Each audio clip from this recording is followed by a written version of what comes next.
Bismillahirrahmanirrahim. Tabii ki aslında bu tür eylemler veya bu tür tepkiler hiçbir şekilde meşru kabul edilemez. Bunlar için hiçbir mazeret ileri sürülemez ve eminim böyle masum insanları veya gerçekten de yani kalkıp da birilerinin suçunu böyle bir halka, bir kitleye mal etme işini yapanlar iki halkın içinde de değillerdir veya olsalar da bunlar ancak gaflet ehlidirler. Bunlar ancak cehalet ehlidirler. Ve eminim yani bunu yapanların hiçbiri eğer birileri tarafından yönlendirilmiyorsa veya provokatör değillerse ya o anda akılları yerinde değildir, ne yaptıklarını bilmiyorlardır. Ya da dediğimiz gibi kör bir taassupla, kör bir hissiyatla hareket etmektedirler ki bunların böyle lokal olduğunu, yani her yerde veya devamlı olacağını da sanmıyorum.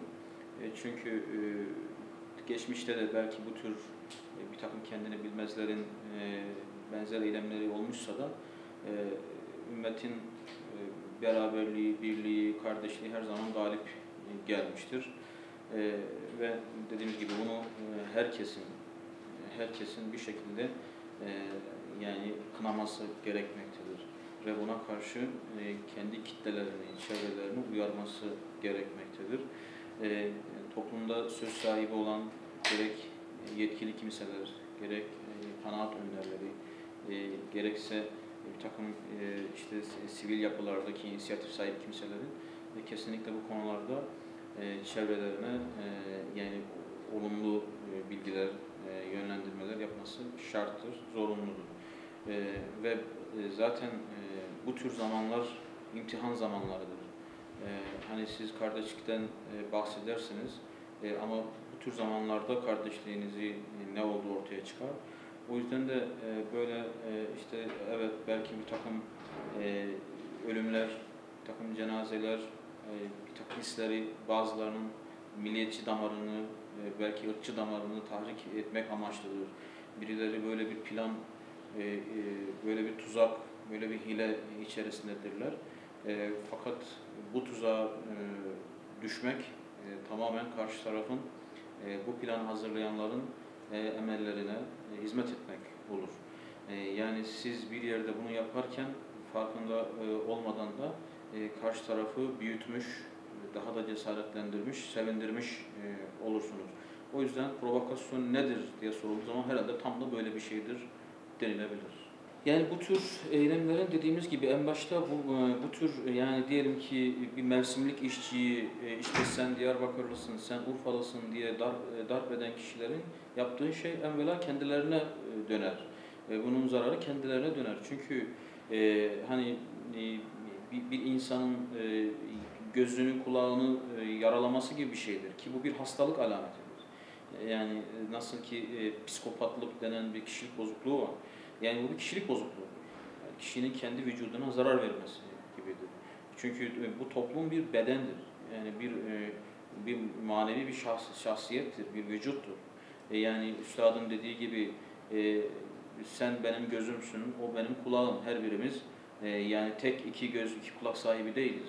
Bu ülkede kaç tane fert varsa her biri bu vücudun bir azasıdır. Bu bedenin bir organıdır, bir parçasıdır. O yüzden işte yok efendim şurada şu öldürüldü, ben de sana böyle bir tepki koyarım gibi bu tür yaklaşımlar o kişinin bize kendine verdiği bir zarardır. Karşı taraf evet zahiren karşı tarafın işte belki manevi bir gururu incinmiştir, yani bir hakaret, tahkire uğramıştır ama şöyle dediğimiz gibi az bir şey aklını kullansa herhalde bu asıl zararın kendisine döndüğünü bilecektir.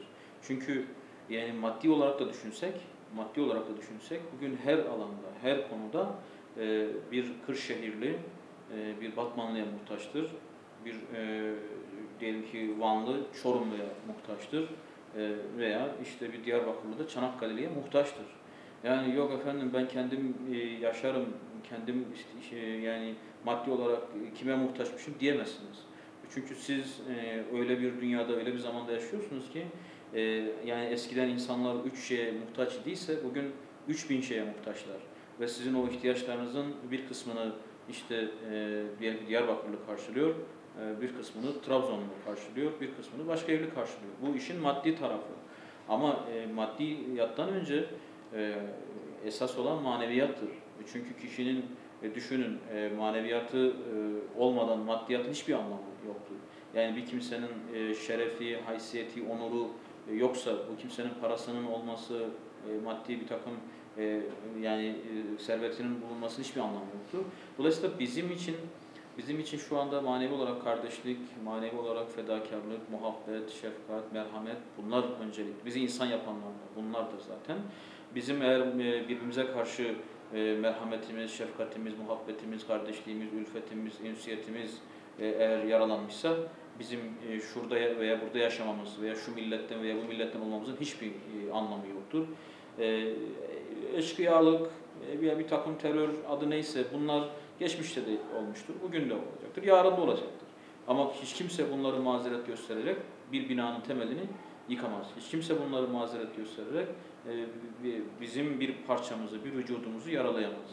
Yani kendi ve kendisini o benim vücudumdan değildir dese de onu kendisinin vücudundan gören diğer insanlar var. Dolayısıyla sen o kardeşime vururken aslında sen benim gözüme vurmuş oluyorsun diye oradaki diğer insanların da buna tepki göstermesi lazım ki dediğimiz gibi yani bu tür eylemleri çok böyle abartmamak da gerekiyor. Bunlar lokal şeylerdir ve toplumun o sağlam vicdanı, selim kalbi bunları eritip atacaktır.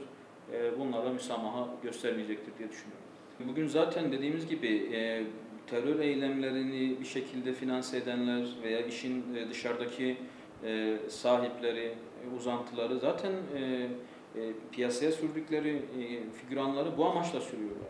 Yani ne kadar çok böyle batıda bu tür olaylar olursa PKK'nın bu güçlenmesi demektir.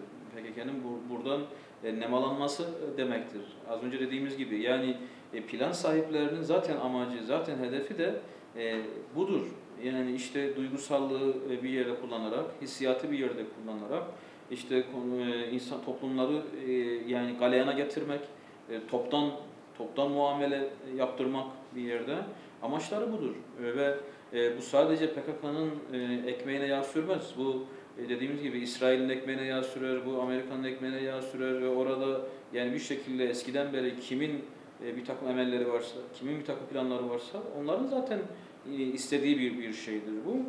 Ve şu anda da Türkiye'de yani evet dediğimiz gibi yani belki kendini bilmez birkaç kişi aldanıp bu tür provokasyonlara gelse de genel manada buna karşı da bir tepki zaten var. Yani şu an hiçbir siyasi partinin de bu tür olayları tasvip ettiğini ve kabul ettiğini söyleyemeyiz. Çünkü siyasi liderler de genelde zaten o çağrıyı yaptılar yani ve bu olaylarla bir alakaların olmadığını zaten söylediler.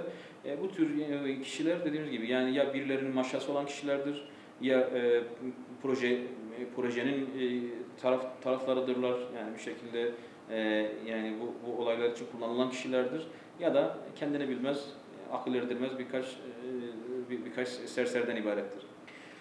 Olayların sorumlusu işte dışarıdan belki birilerinin sosyal medyada yaydığı işte kasıtlı bir takım yalan haberler üzerine ortaya çıkan kişiler veya olayların sorumlusu tabii ki bu tür yani toplumu infiale getirecek bir takım böyle eylemleri organize eden kişilerdir. Ve olayların sorumlusu aslında bu olaylara ses çıkarmayan, yani bir yerde tepki göstermeyen herkestir de denilebilir. Yani kim eğer bu olaylardan rahatsız olmuyorsa bir yerde o olaydan bir şekilde o da sorumlu olmuş olacak.